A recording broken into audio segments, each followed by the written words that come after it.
Hi everyone! Before we get super into this video, I'd like to welcome everyone to my channel.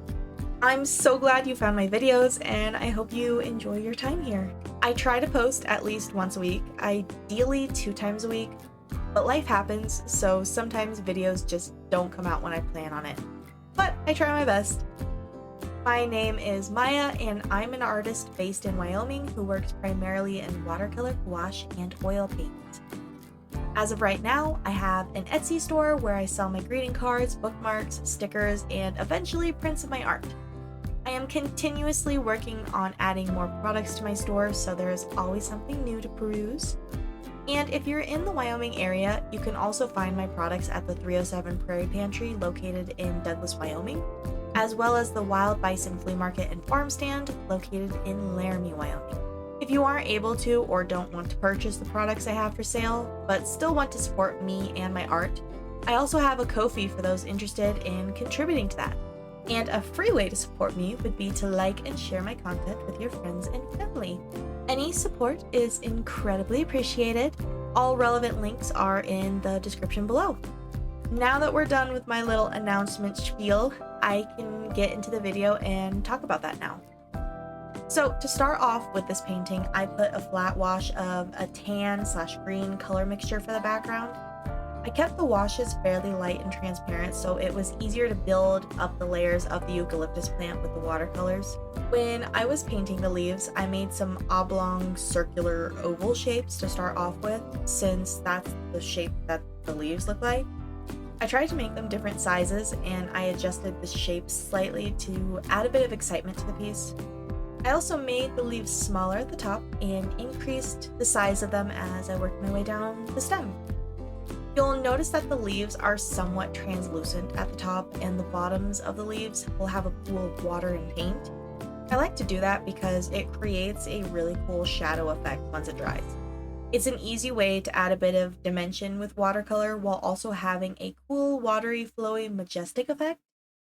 I'm not sure the best way to describe the effect, but I'm sure you get the gist, and you can see an example of the dried leaves in front of you to kind of understand what I'm talking about.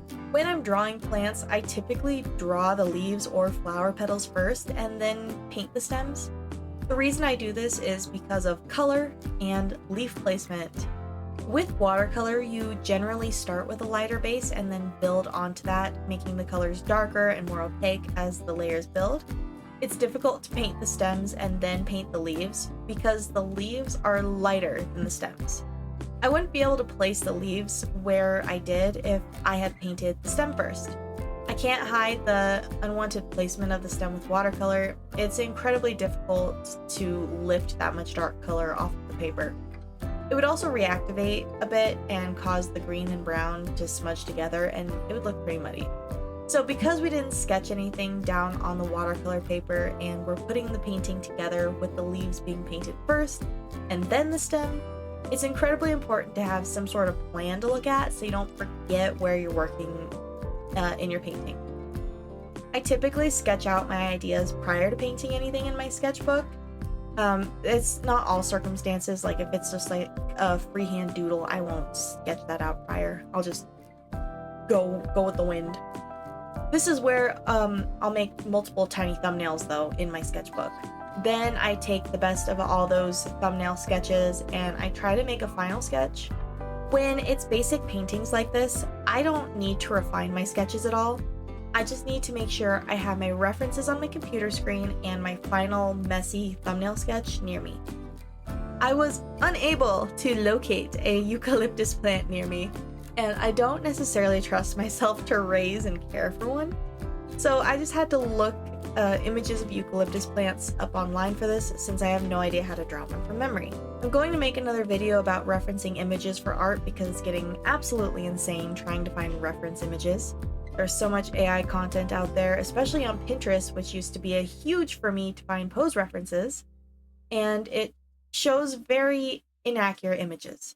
Like if I'm drawing a specific plant, I want to know exactly how it looks so I can then stylize it in my own way and have it still look like the plant I'm painting. I don't want it to look like what AI thinks a plant should look like, you know?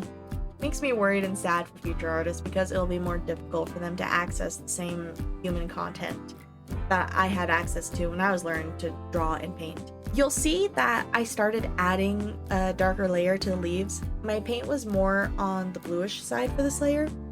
Eucalyptus doesn't look completely green to me. It looks like a variation of a dark teal, leaning more on the greener side. I'm not sure if there's a specific color name for that. I just mix the colors. I never learned the names of them.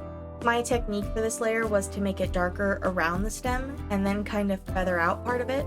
I wanted it to look like there was a soft light on it, so I was very gentle with my shadowing.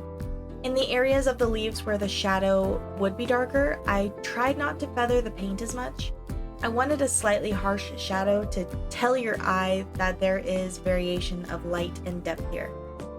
There were some leaves that I was unhappy with. I didn't like how much paint I added to some of the leaves. They looked to be too dark, and the piece felt like it was kind of smushing into one blob instead of looking like a planned out composition. So I dipped my brush into a bit of water, not too much, just enough for it to be moist and allow the paper to soak up some of the water. Then I sort of rubbed leaves that were too dark. I tried to lift up some of the pigment so that way there was some more visible highlights. Every time I lifted some paint off of the leaves, I wiped my brush off on my paper towel, dipped it in water again, rinse and repeat until I was happy with it. Since those leaves were still wet from me removing pigment, I decided to use that water to my advantage to create more dynamic shadows to the inners of the leaf. I essentially just dropped pigment into the water and let the water do the painting for this part. I finalized the piece by flicking droplets of a darker version of background onto the background. And with that, we are reaching the end of the video. I hope you all enjoyed this little painting, and thank you for joining me and listening to me yap. Links to my social media and Etsy page are in the description. I do have prints of this piece available for sale in greeting card form. I will see you all in the next video. Goodbye!